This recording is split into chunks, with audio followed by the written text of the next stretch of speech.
You can play solitaire with your tarot decks. It's a great way to pass the time, and it lets you get to know your deck. This game is based on a solitaire game called Elevens. Now, Elevens is made for a standard playing card deck, and a tarot deck is significantly different. So I have had to make some kind of big alterations, but the main gameplay is still the same.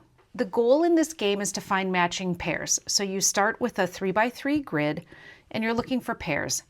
In the numbered minors, the pips, you're looking for pairs that add up to 11. So for example, this 9 and this 2, these are a pair, and you would remove them from gameplay. You see they're not the same suit. You don't need the same suit. You just need the numbers to add up to 11. But what about the courts and the majors? So for the courts, you are going to match 2 cards, 2 courts together. So we have here a Queen of Cups, and so I'm looking for any of the courts that's not a queen.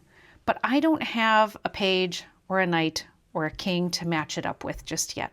Similarly, for the majors, you're looking for pairs, and in the majors, you're just going to match major to major. So here I have the Magician and the Fool, so I could remove them.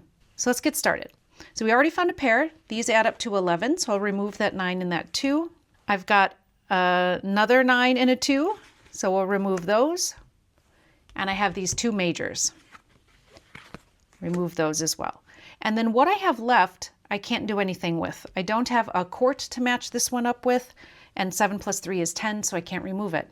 So I just go back to my deck, to my stockpile, and I lay out enough cards to fill the spaces and get back to that 3x3 grid.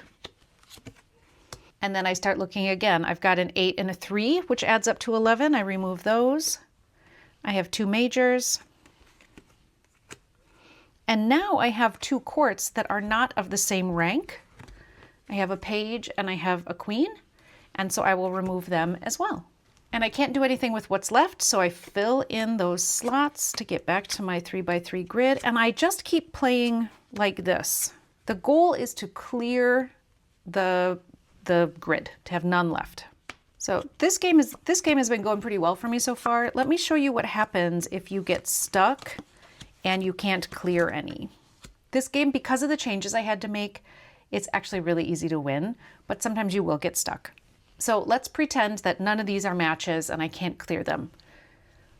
One choice is the game is over, you pick up your cards, you shuffle, and you start again.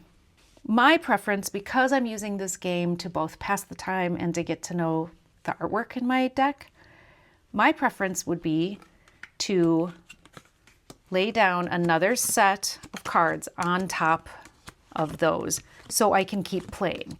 But when I do this, let me show you what happens. I can only clear the top layer. So here I've got Temperance and the Hanged Man, so I'll clear those, but I'm leaving the cards underneath. I'm not taking the whole stack. Here I've got a 7 and a 4. Here I've got a 7 and a 4. And in this case, I'm not moving any of these cards to fill in those blanks. The stacks stay as they are. I've done as much as I can do, so from my stockpile, I refill those empty slots. And you will not be able to finish the grid, or you end up with an odd number. Don't worry, you're not gonna like end on 9. It doesn't really matter. You just fill in what you can. And as you can see, this is actually a really easy game to win, which is kind of nice in the world of solitaire, where it's next to impossible to win these games sometimes. So again, that is a tarot solitaire game based on a game called Elevens that was built for playing card decks. And I do link in the description the original video that I learned these games from. So if you want to play with playing card decks, you can look into that. Let me know if you have any questions, and thanks for stopping by.